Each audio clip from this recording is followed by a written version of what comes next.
कक्षा 7 मा अध्ययन गरिरहनुभएका विद्यार्थी भाइ बहिनीहरू, शिक्षा तथा मानव स्रोत विकास केन्द्रद्वारा सञ्चालित यस कक्षामा तपाईहरुलाई हार्दिक स्वागत छ।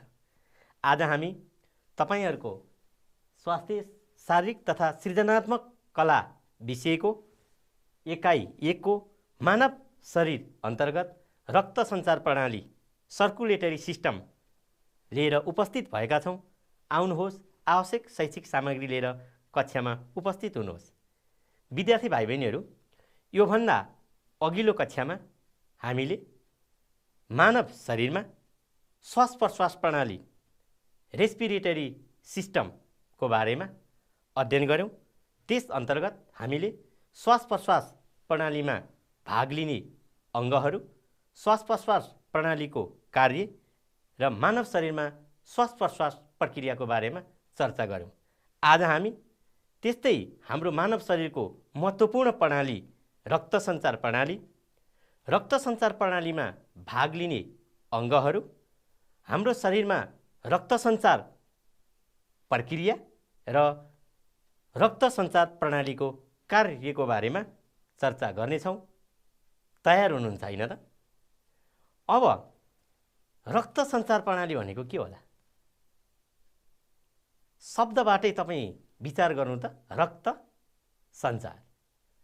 अब रक्त सञ्चार प्रणाली के हो?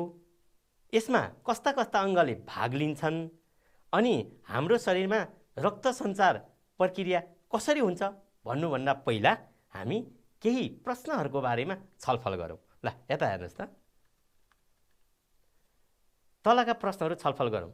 हाम्रो शरीरलाई चाहिने पौष्टिक तत्त्व शरीरको प्रत्येक अंग, तन्तु र कोषमा कसरी पुग्छ होला? जस्तै अहिले मैले बोलिरहेको छु र बोलिरहने मेरो अंगलाई पौष्टिक तत्त्व र शक्ति त चाहिन्छ नि, होइन र? अनि त्यो पौष्टिक तत्त्व कोषमा कसरी पुग्छ होला? विचार गर्नुस् त एकपटक। हो, पक्कै पनि हाम्रो शरीरमा रगत बगिरहेको हुन्छ र शरीरका प्रत्येक भागलाई, प्रत्येक कोषहरूलाई चाहिने आवश्यक पौष्टिक तत्त्व यही रगतले पुर्याउँछ। अनि त्यो पौष्टिक तत्त्व हामीले कहाँबाट पाउँछौँ होला नि? हामीले विभिन्न प्रकारका खानेकुराहरू खान्छौँ। त्यसबाट हामीले प्राप्त गरेको पौष्टिक तत्त्वलाई रगतले शरीरको प्रत्येक कोषहरूमा पुर्याउँछ। अनि रक्त सञ्चार प्रणाली किन महत्त्वपूर्ण प्रणाली हो? हाम्रो शरीरमा भएका प्रणालीहरूमा रक्त सञ्चार प्रणाली किन महत्त्वपूर्ण प्रणाली होला? जस्तै हाम्रो शरीरमा रगतको प्रवाह, रगत बग्ने प्रक्रिया बन्द भयो भने के हुन्छ होला? रगत नै चलेन भने त हाम्रो शरीर चल्ला र? पक्कै पनि है, हाम्रो शरीरमा रक्त सञ्चार प्रक्रिया भएन भने हाम्रो शरीरका भागहरू चल्दैनन्। हाम्रो शरीर, पुरा शरीरलाई चलाउन, सञ्चालन गर्न त्यसमा रक्त सञ्चार हुनुपर्छ। अनि हाम्रो शरीरमा त विभिन्न अंग छन् र हाम्रो शरीरभित्र रगत शुद्ध र अशुद्ध हामीले विभिन्न कार्यहरू गर्दा हाम्रो शरीरमा अशुद्ध रगतहरू हाम्रो शरीरलाई चाहिने भन्दा बाहेकका बेकारका पदार्थहरू पनि रहेका हुन्छन्। तिनीहरूलाई शुद्धिकरण गर्नुपर्ने हुन्छ र हामीलाई कार्य गर्नको निम्ति शुद्ध रगतको आवश्यकता पर्छ र शरीरभित्रका अंगहरूले कार्य गर्नको लागि शुद्ध रगतको आवश्यकता पर्छ। र त्यो रगत शुद्धिकरण कुन अंगमा हुन्छ होला? हाम्रो शरीरमा त विभिन्न महत्त्वपूर्ण अंगहरू छन्। फोक्सो, मुटु, कलेजो, आमाशय, अनि त्यसपछि मस्तिष्क। यी अंगहरूमध्ये कुनमा रगत शुद्धिकरण हुन्छ होला? पक्कै पनि मुटुमा हुन्छ है। अब यति प्रश्नहरूको बारेमा छलफल गरिसकेपछि अब हामी के हो त रक्त सञ्चार प्रणाली, त्यसको बारेमा चर्चा गरौँ है त। रक्त सञ्चार प्रणाली, जसलाई अंग्रेजीमा सर्कुलेटरी सिस्टम भनिन्छ। ब्लड सर्कुलेसन, रगतको सर्कुलेसन हुने हुनाले यसलाई रक्त सञ्चार प्रणाली भनिएको। सर्कुलेटरी सिस्टम भनिन्छ अंग्रेजीमा यसलाई। र सर्कुलेसन ब्लड रगतको सर्कुलेसन हुने भएर सर्कुलेटरी भनिएको। ल अब रगतले शरीरलाई चाहिने पौष्टिक तत्त्व र हाम्रो शरीरलाई अक्सिजन, हामीले श्वास प्रश्वास क्रियाबाट लिएको अक्सिजन रगतमा घुलेर हाम्रो शरीरका विभिन्न अङ्ग कोष तन्तुहरूलाई चाहिने अक्सिजन पनि पौष्टिक तत्त्वसँगै यही रगतसँग नै लिने हो।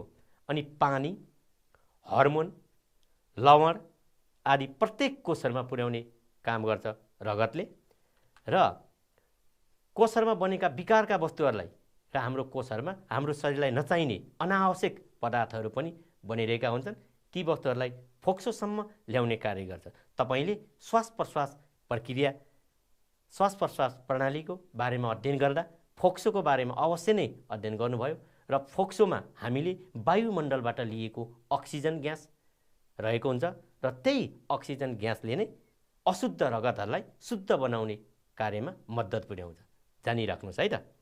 अब कोषहरूमा बनेका विकारका वस्तुहरूलाई फोक्सोसम्म ल्याउने कार्य गर्छ र यसले शरीरमा बनेका विकारयुक्त वस्तुलाई शरीर बाहिर निष्कासन गर्न पनि मद्दत गर्छ र निष्कासन गर्ने अङ्गसम्म पुर्याउने काम पनि यो रगतले नै भूमिका खेलेको हुन्छ। अब त्यसपछि रक्त सञ्चार प्रणालीमा मुटु, तपाईले सुन्नुभएको होला, तपाईको मुटुको धड्कन पनि थाहा पाउनु भएको होला नि। हामीले मुटुमा छाम्दा मुटु धड्किएको आवाज आउँछ नि, हो मुटु रक्त सञ्चार प्रणालीको महत्त्वपूर्ण अङ्ग हो। त्यसपछि रगत र हाम्रो शरीरमा भएका रक्तनलीहरू, यस्ता अङ्गहरूले रक्त सञ्चार प्रणालीमा भाग लिन्छन् र रक्त सञ्चार प्रणाली भनेको हाम्रो शरीरमा रगतको माध्यमबाट चाहिने पौष्टिक तत्त्व, अक्सिजन, हर्मोन आदि प्रत्येक कोषमा पुर्याउने, शरीरका विभिन्न भागमा बनेका बेकार वस्तुहरूलाई फोक्सोसम्म ल्याउने र निष्कासन प्रक्रियामा सहयोग पुर्याउने अङ्गहरूको समूह नै के हो त? रक्त सञ्चार प्रणाली हो। बुझ्नुभयो होइन त?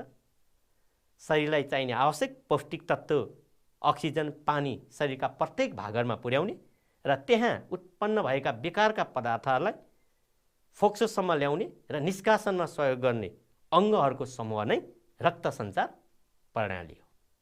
अब रक्त सञ्चार प्रणालीको बारेमा अध्ययन गरिसकेपछि अब यसमा भाग लिने प्रणालीहरूको बारेमा हामी चर्चा गर्छौँ र रक्त सञ्चार प्रणालीमा यसमा भाग लिने अङ्गहरूले सामूहिक रूपमा कार्य गरेको हुन्छ।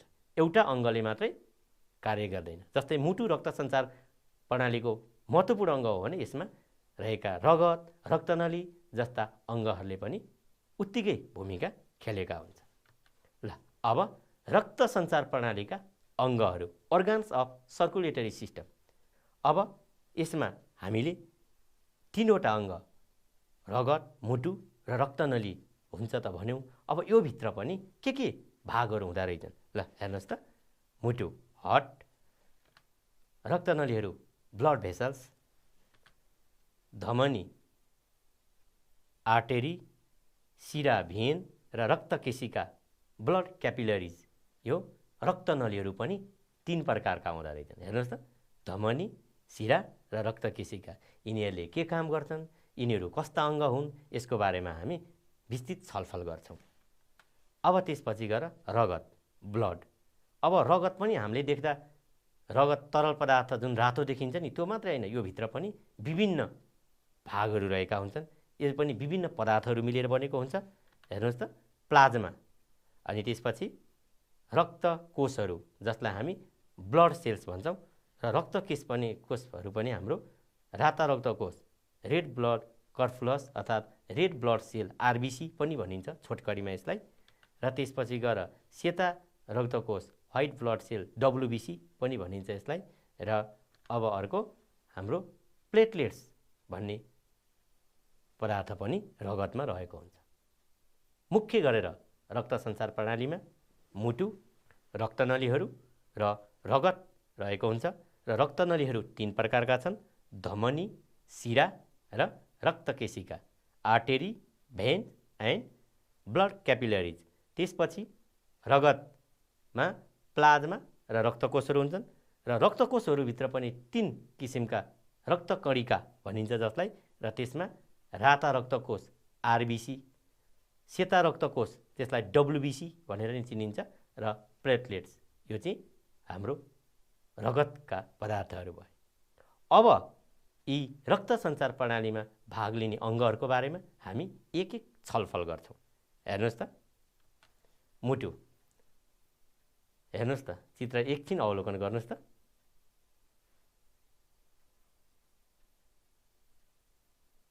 तपाईले मुटुको धड्कनको कुरा गरेको थिएँ मैले। आफ्नो शरीरमा मुटु रहेको देब्रे भागपट्टि तपाईले छाम्नुभयो भने मुटु यसै गरी धड्किरहेको हुन्छ। मुटुको धड्कन यहाँ देखाइएको छ। यही धड्कनमा नै हाम्रो शरीरलाई चाहिने रगत शरीरका विभिन्न भागमा पुर्याउने काम हुन्छ। देख्नुभयो मुटुमा भएको शुद्ध रगत शरीरका विभिन्न भागमा पुर्याइन्छ र यो मुटुको धड्कन मुटु यसरी चल्छ भनेर देखाइएको। ठ्याक्कै हाम्रो मुटु यसै गरी चल्छ र यस्तै हुन्छ।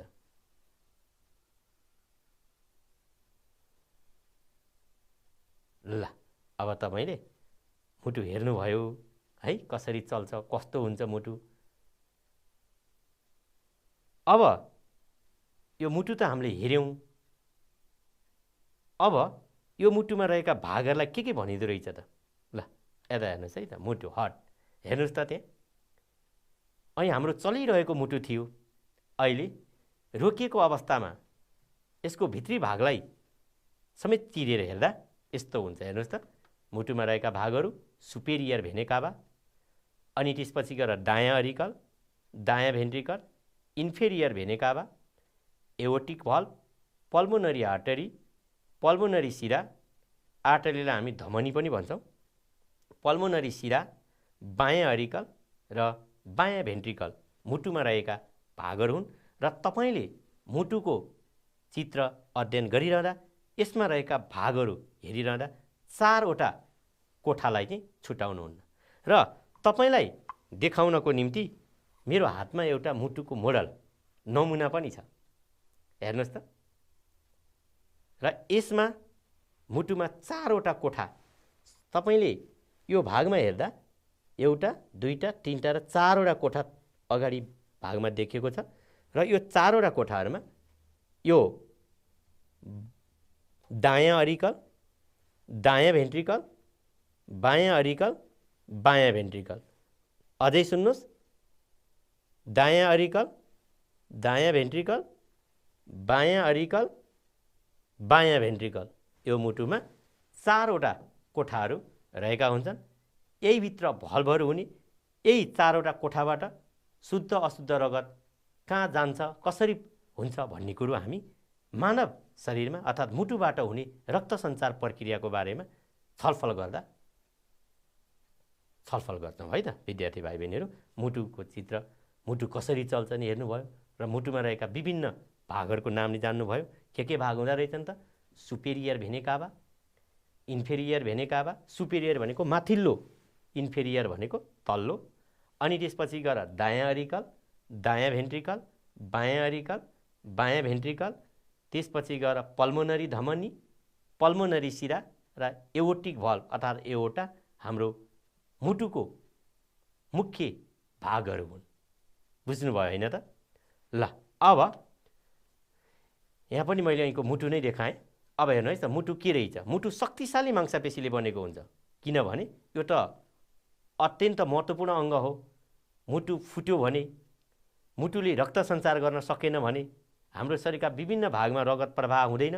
रगत प्रवाह नभएपछि हाम्रो शरीरको अस्तित्व नै हराउँछ। हामीले हाम्रो हरेक बोलाइमा, हरेक काम गर्दा, हिँड्दा डुल्दा मुटुले काम गरिरहेको हुन्छ। र यो शक्तिशाली मांसपेशीलाई कार्डियक मांसपेशी भनिन्छ। हेर्नुहोस् है त,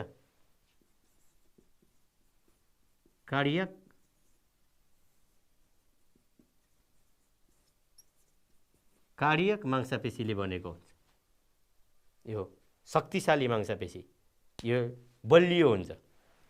अब मुटु शरीरमा छातीभित्र दुई फोक्साको बिचमा रहेको हुन्छ। यसको 1/3 भाग दायाँ र 2/3 भाग बायाँपट्टि ढल्किएको हुन्छ।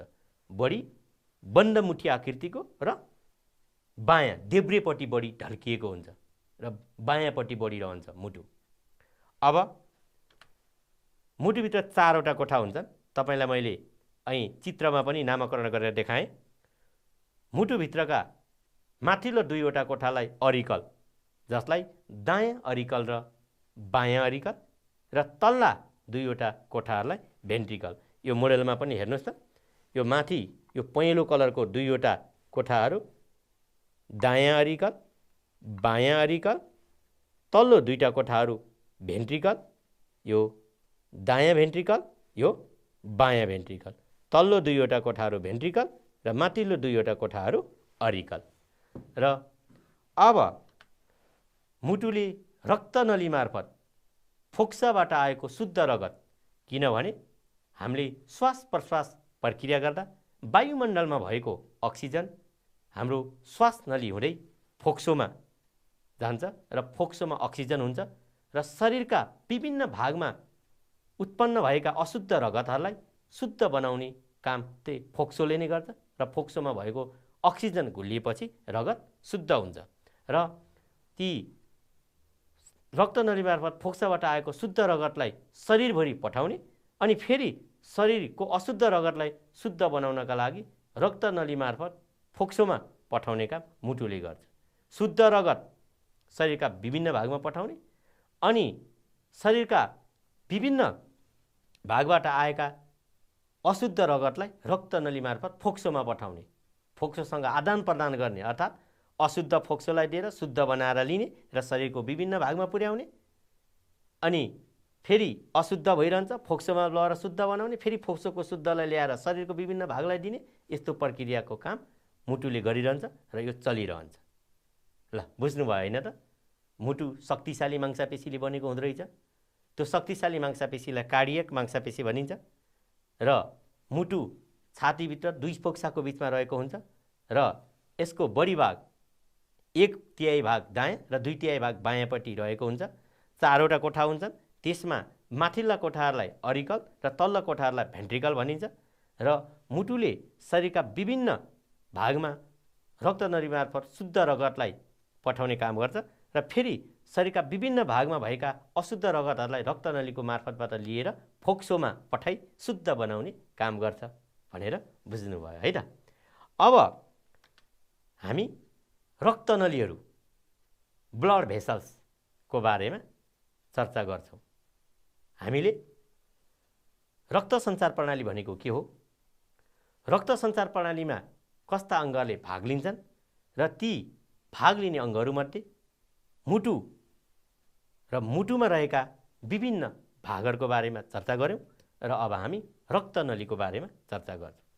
रगतको सञ्चार गर्नका लागि रक्तनलीहरू पनि 3 प्रकारका हुन्छन्। ती के रहेछ त हेरौँ त? धमनी, यसलाई आर्टरी पनि भनिन्छ, शिरा यसलाई भेन भनिन्छ र अर्को केशिका यसलाई क्यापिलरी भनिन्छ। 3 प्रकारका रक्तनलीहरू रहेका हुन्छन्। अब त्यसपछि धमनी, हेर्नुहोस् त यो चित्र देखाइएको छ नि, यो धमनी छ अनि हेर्नुहोस् न यो कस्तो बाक्लो ठिक देखिएको छ नि है, आर्टेरिज, यो धमनी। अब धमनीले के काम गर्छ त हेर्नुहोस् त? मुटुबाट शुद्ध रगत शरीरका विभिन्न भागमा पुर्याउने रक्तनलीलाई धमनी भनिन्छ। हामीलाई विभिन्न कार्यको लागि शुद्ध रगत चाहिन्छ। त्यो शुद्ध रगत मुटुले शरीरका विभिन्न भागमा पुर्याउने काम गर्छ र त्यो विभिन्न भागमा पुर्याउने रक्तनली चाहिँ के रहेछ? धमनी रहेछ। बुझिराख्नुहोस् है, धमनीले शुद्ध रगत बोक्ने भयो, किनभने मुटुमा भएको शुद्ध रगत शरीरका विभिन्न भागमा पुर्याउने नली धमनी भएपछि त धमनीले जहिले पनि शुद्ध रगत बोक्छ। तर पल्मोनरी धमनी भन्ने हुन्छ, त्यसले चाहिँ अशुद्ध रगत बोक्छ। त्यसको बारेमा पनि हामी अहिले चर्चा गर्छौँ है त। अब यिनीहरूको छालाको भित्री भागमा रहेका हुन्छन् र धमनीहरू बाक्लो मांसपेशीबाट बनेका हुन्छन्। हेर्नुहोस् है त, बाक्लो मांसपेशीबाट बनेका हुन्छन्। अब एओर्टा मुटुको सबैभन्दा ठुलो धमनी हो। हामीले અહીં चित्रमा मुटुको एओर्टा नामकरण गरेर देखाएका थियौँ र त्यो एओर्टा चाहिँ मुटुको सबैभन्दा ठुलो धमनी हो र पल्मोनरी धमनीले भने अशुद्ध रगत बोक्छ, किनकि शरीरका विभिन्न भागहरूमा शुद्ध रगत पुर्याउने चाहिँ धमनी भयो, त्यसमा पनि पल्मोनरी धमनीले चाहिँ मुटुमा भएको अशुद्ध रगतलाई फोक्सोमा लैजाने काम गर्ने हुनाले पल्मोनरी धमनीले अर्थात् पल्मोनरी आर्टरीले चाहिँ अशुद्ध रगत बोक्छ। बुझ्नुभयो है? धमनीको बारेमा बुझिसकेपछि अब हामी शिरा भेन हेर्नुहोस् त। ऐको चित्र र अहिलेको चित्रमा तपाईँ के फरक पाउनुहुन्छ? अघिल्लो चित्रमा हाम्रो बाक्लो मांसपेशी देखाइएको थियो र त्यो धमनी भन्दा शिराको मांसपेशी केही पातलो देखाइएको छ। अब शरीरको विभिन्न भागबाट अशुद्ध रगत मुटुसम्म ल्याउने रक्तनलीलाई शिरा भनिन्छ। धमनी चाहिँ शरीरका विभिन्न भागमा शुद्ध रगत लैजाने अनि शिराले चाहिँ शरीरको विभिन्न भागबाट अशुद्ध रगत मुटुसम्म ल्याउने है त। अब यिनीहरू धमनी भन्दा पातलो मांसपेशीबाट बनेका हुन्छन् किनभने यिनीहरू धेरै भागमा फिजारिएका हुन्छन् र धेरै भागबाट ल्याउँदा यिनीहरूमा रक्तचाप रगतको चाप कम हुन्छ अनि धमनीले चाहिँ शरीरको विभिन्न भागमा शुद्ध पुर्याउन पर्ने हुँदा त्यहाँ रक्तचाप बढी हुन्छ अनि जहाँ रक्तचाप बढी हुन्छ त्यसको भित्ता बाक्लो हुन्छ, जहाँ रक्तचाप कम हुन्छ त्यसको भित्ता पातलो अर्थात् पातलो मांसपेशीबाट बनेको हुन्छ। बुझ्नुभयो है?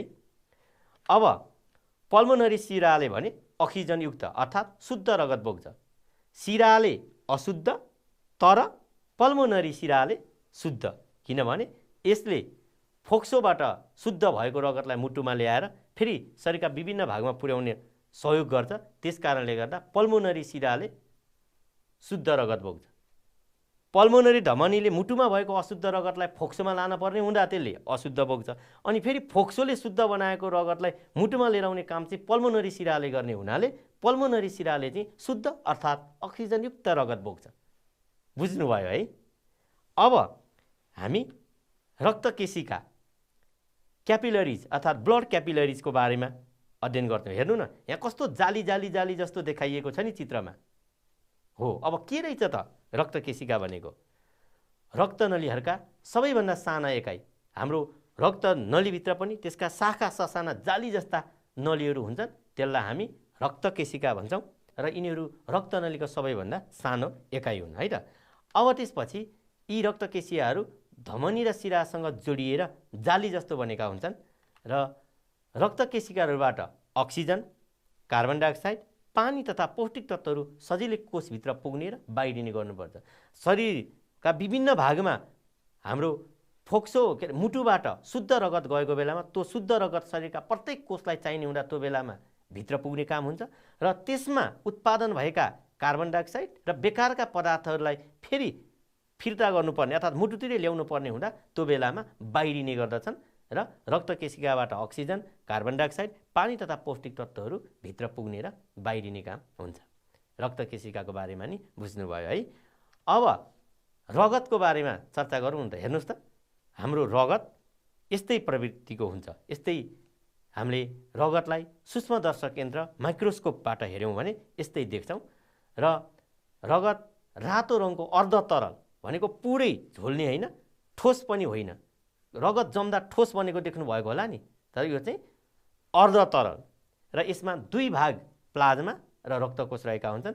प्लाज्मा र रक्तकोषले बनेको हुन्छ र हाम्रो शरीरलाई चाहिने अक्सिजन, पोषक तत्त्व शरीरका विभिन्न कोषसम्म पुर्याउने र कोषमा बनेका अनावश्यक काम नलाग्ने पदार्थलाई निष्कासन गर्ने अर्थात् फाल्ने अङ्गसम्म पुर्याउने कार्य रगतले गर्छ। र रगतमा पनि प्लाज्मा र रक्तकेशिकाहरू हुन्छन्। रक्तकोष र प्लाज्मामा अब प्लाज्मा के रहेछ त? हेर्नुहोस् त, प्लाज्मा फिक्का पहेँलो रङको तरल पदार्थ हो। यो रगतमाथि तैरिएको जस्तो देखिन्छ र यसको कलर केही हल्का पहेँलो हुन्छ र रगतमा झन्डै 55% प्लाज्मा रहेको हुन्छ। 100 भागमा 55 भाग चाहिँ रगतमा चाहिँ प्लाज्मा रगतमा भएको जम्मा पदार्थमा 100 भागमा 55 भाग अर्थात् 55% चाहिँ प्लाज्मा रहेको हुन्छ र यसमा 90 प्लाज्माभित्र पनि 90% पानी, 10% प्रोटिन, बोसो, लवण र कार्बोहाइड्रेट रहेको हुन्छ। र अब प्लाज्माले आन्द्राबाट छिरेर हामीले विभिन्न खाद्य पदार्थहरू खाँदा त्यहाँ भएका पौष्टिक तत्त्वहरू हाम्रो पाचन प्रणालीको आन्द्राबाट सोच्ने काम हुन्छ। अर्थात् त्यहाँबाट सोसिएका, छिरेका, डिफ्युज भएका पोषक तत्त्वलाई शरीरका विभिन्न भागमा पुर्याउने काम प्लाज्माले गर्छ। अब हाम्रो रक्तकोषहरू ब्लड सेल्स रगतमा रहेका दुईटा भागमा हामीले प्लाज्माको बारेमा चर्चा गरिसकेपछि अब रक्तकोषहरूको बारेमा हामी अध्ययन गर्छौँ। ब्लड सेल्स रगतमा रहेको ठोस भागलाई रक्तकोष भनिन्छ। अर्ध ठोस अर्ध तरल भनेपछि त्यहाँ ठोस र तरलको दुवैको मिश्रण हुन्छ र हामीले पानीको भाग अन्तर्गत प्लाज्माको अध्ययन गऱ्यौँ र अब ठोस भाग चाहिँ रक्तकोष भयो र त्यो पनि विभिन्न प्रकारको हुन्छ र रगतको करिब 45% भाग रक्तकोषहरूले ओगटेको हुन्छ। 45% प्लाज्मा र 45% रक्तकोष भएपछि 100% भयो है त। अब यसमा पनि हाम्रो राता रक्तकोष, सेता रक्तकोष र प्लेटलेट्स 3 किसिमका रक्तकोषहरू छन् र त्यसको बारेमा हेरौँ है त। रेड ब्लड सेल्स जसलाई छोटकरीमा आरबिसी पनि भनिन्छ र राता रक्तकोषमा हेमोग्लोबिन भनेको अक्सिजन घुलियो भने र अक्सिजन घुलेको रगत है। राता रक्तकोषमा हेमोग्लोबिन हुन्छ। त्यही हेमोग्लोबिनको कारणले गर्दा रगत रातो हुन्छ। रगत किन रातो हुन्छ भनेर तपाईलाई सोधियो भने तपाईले प्रश्न भन्न सक्नुहुन्छ। रगतमा हेमोग्लोबिन नामक प्रोटिन रहेको हुन्छ र अक्सिजन घुलिँदाखेरि त्यो हेमोग्लोबिन र अक्सिजनयुक्त रगतको कारणले गर्दा त्यो रातो देखिएको हो है हेमोग्लोबिन। अब राता रक्तकोषले फोक्सोबाट अक्सिजन कोषसम्म पुर्याउने, शरीरका कोषसम्म पुर्याउने र शरीरका विभिन्न भागहरूमा उत्पन्न भएका कार्बन डाइअक्साइड ग्यासलाई फोक्सोसम्म ल्याउने काम गर्छ। त्यो चाहिँ राता रक्तकोषले गर्छ। हाम्रो रक्तकोष नै फरक फरक किसिमका हुन्छन् र प्रत्येकको आफ्नै काम हुन्छ र यसको कमी भएमा यो राता रक्तकोषको कमी भएको अवस्थालाई रक्त अल्पत्ता भनिन्छ। जुन हाम्रो महिलाहरूमा मेन्सुरेसन अर्थात् यो हाम्रो चाहिँ महिनावारी हुँदा धेरै रगत गयो अनि त्यसपछि गएर घाउ चोटपटक लागेको ठाउँबाट धेरै रगत बग्यो भने राता रक्तकोषको कमी हुन जान्छ र त्यस अवस्थालाई रक्त अल्पत्ता अर्थात् एनिमिया भनिन्छ। एनिमिया अर्थात् रक्त अल्पत्ता भन्ने रोग कसरी लाग्छ भन्यो भने राता रक्तकोषको कमी भएर भन्नु पर्यो है त। अब सेता रक्तकोष व्हाइट ब्लड सेल्स यसलाई डब्लुबिसी छोटकरीमा डब्लुबिसी नै भनिन्छ र सेता रक्तकोषको रङ सेतो हुन्छ अनि यिनीहरूले शरीरमा रोग विरुद्ध लड्ने इम्युनिटी पावर भन्छौँ नि हामी हो रोग प्रतिरोधात्मक क्षमता वृद्धि रोग प्रतिरोधात्मक क्षमता बोकेको हुन्छ यसले अर्थात् रोगसँग लड्ने क्षमता प्रदान गर्छ र रोगसँग लडेपछि त के भयो सुरक्षा गार्ड भयो। त्यसकारणले गर्दा सेता रक्तकोषलाई हाम्रो शरीरको सुरक्षा गार्ड पनि भनिन्छ। किन भन्यो भने यिनीहरूले रोगसँग लड्छन्, रोगका कीटाणुहरूसित लड्छन् भनेर थाहा पाउनु पर्यो है त। अब प्लेटलेट्समा रगत जम्नको लागि आवश्यक पर्ने तत्त्व रहेका हुन्छन्। जस्तै हामीले कहीँ लड्यो काट्दाखेरि चोटपटक लाग्यो भने त्यहाँ कन्टिन्यू लगातार रगत बगिरहन्छ र पक्कै पनि केही समयपछि आफै हाम्रो त्यहाँ रगत जमेर चाहिँ त्यो रगत बग्न छोड्छ नि घाउ चोटपटक लाग्दा हो। त्यहाँ त्यो प्लेटलेट्सले घाउ चोटपटक लागेको ठाउँमा जमाइदिन्छ अनि रगत जमेपछि त जमेको ठाउँबाट त रगत निक्लिन सकेन नि हो। त्यो काम चाहिँ प्लेटलेट्सको हो। अब यसको कमी भयो भने चोटपटक लाग्दा धेरै रगत बाहिर बग्छ र रगतको कमी हुन सक्छ। किनभने प्लेटलेट्स कमी भएपछि त यसले रगत जमाउन सक्दैन। अब हामीले रगतको बारेमा नि चर्चा गऱ्यौँ, शुद्ध अशुद्ध रगत हुने कुरा पनि गऱ्यौँ। अब मुटुबाट रक्त सञ्चार प्रक्रिया कसरी हुँदो रहेछ त ल हेर्नुहोस् त। अब हाम्रो मुटुमा अशुद्ध रगत जम्मा हुने त्यसलाई फोक्सोमा दिएर शुद्ध बनाएर फेरि शरीरका विभिन्न भागमा पुर्याउने कुरा त हामीले गऱ्यौँ र शरीरको विभिन्न भागमा सिरा हुँदै आएको अशुद्ध रगत माथिल्लो भेनेकाबा र तल्लो भेनेकाबाबाट मुटुको दायाँ अरिकलमा जम्मा हुन्छ। यो यसरी शरीरका विभिन्न भागका अङ्गहरू यो माथिल्लो सुपेरियर भेनेकाबा यो तल्लो इन्फेरियर भेनेकाबा यो दुईटाबाट मुटुको अरिकलमा जम्मा हुन्छ दायाँ अरिकलमा है त। अब त्यसपछि दायाँ अरिकलबाट भल्भ खुलेर रगत दायाँ भेन्ट्रिकलमा जान्छ। विद्यार्थी भाइ बहिनीहरू हाम्रो मुटुमा 4 किसिमको भल्भ हुन्छ, सुनिराख्नुहोस् है। Tricuspid valve, bicuspid valve, pulmonic valve र एओर्टिक भल्भ 4वटा भल्भ हुन्छ र सुपेरियर भेनेकाभा र इन्फेरियर भेनेकाभाबाट आएका रगत मुटुको दायाँ अरिकलमा जम्मा हुन्छ। दायाँ अरिकल र दायाँ भेन्ट्रिकलमा रहेको बिचमा एउटा भल्भ हुन्छ, त्यसलाई टाइकस्पिड भल्भ भनिन्छ।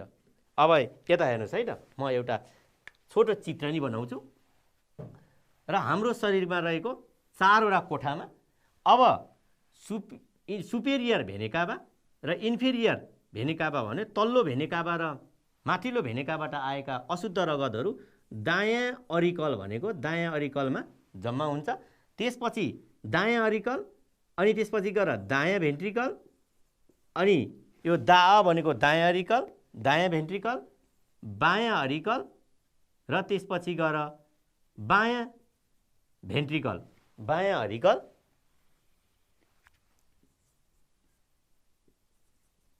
र बायाँ भेन्ट्रिकल, यो 4वटा कोठा हुन्छ। अब यो दायाँ अरिकल र दायाँ भेन्ट्रिकलमा को बीचमा भएको भल्भलाई टाइकस्पिड भल्भ भनिन्छ र दायाँ अरिकलमा जम्मा भएका अशुद्ध रगतहरू टाइकस्पिड भल्भ खोलेपछि दायाँ भेन्ट्रिकलमा जान्छन् र दायाँ भेन्ट्रिकलमा पल्मोनिक भल्भ हुन्छ र यो पल्मोनिक भल्भले दायाँ भेन्ट्रिकलमा आएका अशुद्ध रगतलाई फोक्सोमा पुर्याउने काम गर्छ र त्यसपछि फोक्सोमा भएको अक्सिजनसँग रगत घुलिएर शुद्ध भइसकेपछि त्यसलाई पल्मोनरी सिराले बायाँ अरिकलमा ल्याउँछ र बायाँ अरिकलमा र बायाँ भेन्ट्रिकलको बिचमा बाइकस्पिड भल्भ हुन्छ। त्यो बाइकस्पिड भल्भ बुझ्नुहोस् है, बायाँ अरिकल र बायाँ भेन्ट्रिकलमा भएको बाइकस्पिड भल्भ खोलेपछि रगत बायाँ भेन्ट्रिकलमा जान्छ र बायाँ भेन्ट्रिकलबाट एओर्टिक भल्भ हुँदै एओर्टाले धमनी मार्फत रगत शरीरका विभिन्न भागमा पुर्याउँछ। शरीरका विभिन्न ठाउँमा भएका अशुद्ध रगत सुपेरियर भेनेकाभा र इन्फेरियर भेनेकाभाबाट दायाँ अरिकलमा, दायाँ अरिकल र दायाँ भेन्ट्रिकलको बिचमा रहेको टाइकस्पिड भल्भ खोलेपछि रगत दायाँ भेन्ट्रिकलमा, त्यसबाट पल्मोनरी धमनी हुँदै फोक्सोमा, फोक्सोबाट शुद्ध भएपछि पल्मोनरी सिरा हुँदै बायाँ अरिकलमा, बायाँ अरिकल र बायाँ भेन्ट्रिकलमा को बिचमा रहेको टाइकस्पिड भल्भ खोलेपछि रगत बायाँ भेन्ट्रिकलमा जान्छ र बायाँ भेन्ट्रिकलले एओर्टिक भल्भबाट धमनी हुँदै रगत शरीरका विभिन्न भागमा पुर्याउँछ। अब त्यसपछि फोक्सोमा रगतले कार्बन डाइअक्साइड छोडी अक्सिजन ग्यास प्राप्त गर्छ। यो दायाँ भेन्ट्रिकलको पल्मोनरी धमनीबाट फोक्सोमा रगत रहेपछि अनि त्यसपछि बायाँ अरिकलबाट रगत बायाँ भेन्ट्रिकलमा आउँछ र बायाँ भेन्ट्रिकलबाट एओर्टा हुँदै र एओर्टिक भल्भ हुँदै रगत शरीरका विभिन्न भागमा पुग्छ र यसरी शरीरको विभिन्न भागमा पुगेको रगत केशिकाबाट सङ्कलित भई सिराको बाटो हुँदै पुनः मुटुको दायाँ अरिकलमा आइपुग्छ र मानव शरीरमा रक्त सञ्चार प्रक्रिया पुरा हुन्छ। तपाईले कसरी अशुद्ध रगत मुटुमा आउँछ अनि फोक्सोमा पुर्याएर कसरी शुद्ध भएर फेरि मुटुबाट धमनी हुँदै शरीरका विभिन्न भागमा पुग्छ भन्ने कुराको चर्चा गरेपछि रक्त सञ्चार प्रक्रिया पुरा हुन्छ। अब हामीले रक्त सञ्चार प्रक्रिया पढिसकेपछि अब रक्त सञ्चार प्रणालीका कार्यहरू, फङ्सन्स अफ सर्कुलेटरी सिस्टम के रहेछ त हेर्नुहोस् त। शरीरलाई आवश्यक अक्सिजन, पौष्टिक तत्त्व, पानी, हर्मोन तथा लवण शरीरको प्रत्येक अङ्ग, तन्तु र कोषमा पुर्याउँछ। शरीरमा बनेका बेकारका पदार्थलाई निष्कासन गर्ने अङ्गसम्म पुर्याउँछ, जसलाई हामी पिसाबको रूपमा बाहिर फाल्छौँ। घाउ चोटपटक लागेका ठाउँमा रगत जमाई रक्तस्राव भनेको रगत बग्न नदिने, रक्तस्राव हुनबाट बचाउँछ र रोग विरुद्ध लड्ने प्रतिरक्षा शक्ति प्रदान गर्छ, जुन हामीले सेता रक्तकोषले शरीरको सुरक्षाको गार्डको काम गर्छ भनेर पढेका थियौँ। अब हामीले यसरी धेरै रक्त सञ्चार प्रणालीको बारेमा चर्चा गरिसकेपछि तपाईँले एउटा परियोजना कार्य नै गर्नुहोस् है त।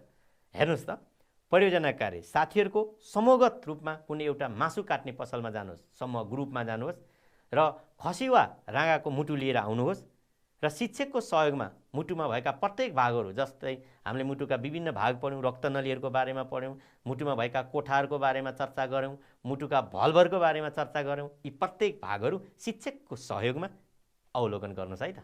ल अब यो परियोजना कार्य अनि त्यसपछि गएर रक्त सञ्चार प्रणालीको प्रक्रिया कार्यको चर्चा गरिसकेपछि योसँग सम्बन्धित रहेर छोटो अभ्यास पनि गरौँ है त। ल, सही उत्तर छान्ने अभ्यास गरौँ। पहिला तपाईँ अनुमान गर्नुहोस्, अनि तपाईँको अनुमान मिल्यो कि मिलेन त्यसपछि हेरौँ है त। रगतको शुद्धिकरण कुन अङ्गमा हुन्छ होला? ल, तपाईँले पक्कै अनुमान गर्नुभयो। पहिला अनुमान गर्नुहोस् त, तपाईँको अनुमान मिल्यो कि मिलेन? मुटुमा है, किनकि रगत अशुद्ध रगतलाई शुद्ध बनाउने अङ्ग नै मुटु हो, रक्त सञ्चार प्रणालीको महत्त्वपूर्ण अङ्ग। अब अर्को हेर्नुहोस् त, मुटुबाट शुद्ध रगत शरीरका विभिन्न भागमा पुर्याउने रक्तनलीलाई के भनिन्छ? शुद्ध रगत है। ल, अनुमान गर्नुभयो? धमनी। धमनीले जहिले शुद्ध रगत बोक्छ, सिराले अशुद्ध रगत बोक्छ भनेर हामीले पढेका छौँ। अब रगतमा कति प्रतिशत प्लाज्मा हुन्छ? 55%, 90%, 10%, 70% यसरी अप्सन देखाइएको छ। ल, अनुमान गर्नुहोस् त। ल, तपाईँको अनुमान मिल्यो कि मिलेन हेर्नुहोस् है त। 55%। अब अर्को हेर्नुहोस् त, कुन रक्तकोषको कमी भएमा रक्त अल्पत्ता हुन्छ? हामीले पढ्यौँ नि, प्लाज्माको हो, सेता रक्तकोषको हो, ल के को होला हेर्नुहोस् त। स्याबास, राता रक्तकोषको। अब मुटुको सबैभन्दा ठुलो धमनी कुन होला? एओर्टा है, सबभन्दा ठुलो धमनी एओर्टा। पल्मोनरी धमनीले चाहिँ अशुद्ध रगत बोक्छ, धमनीले शुद्ध भनेका थियौँ है हामीले। ल, अब हामीले अभ्यास पनि गऱ्यौँ। विद्यार्थी भाइ बहिनीहरू, आज हामीले रक्त सञ्चार प्रणालीमा भाग लिने अङ्गहरू अन्तर्गत विशेष गरेर मुटु, रगत र रक्तनलीको बारेमा चर्चा गऱ्यौँ। र यो कक्षा लिइसकेपछि तपाईँले रक्त सञ्चार प्रक्रिया भनेको के हो, हाम्रो शरीरमा रक्त सञ्चार कसरी हुन्छ, रक्त सञ्चार प्रणालीमा भाग लिने अङ्गहरू के हुन्, यसको बारेमा बताउन सक्ने हुनेछ। र शरीरमा पौष्टिक तत्त्व, शुद्ध रगत, अशुद्ध रगत, बेकारका पदार्थहरू निष्कासन गर्ने प्रक्रियामा रगतले के भूमिका खेल्छ भन्ने बारेमा अवश्य नै ज्ञान प्राप्त गर्नुभयो। आजको कक्षा यहीँ समाप्त हुन्छ। फेरि अर्को कक्षामा भेटौँला। हस्त, धन्यवाद, नमस्कार।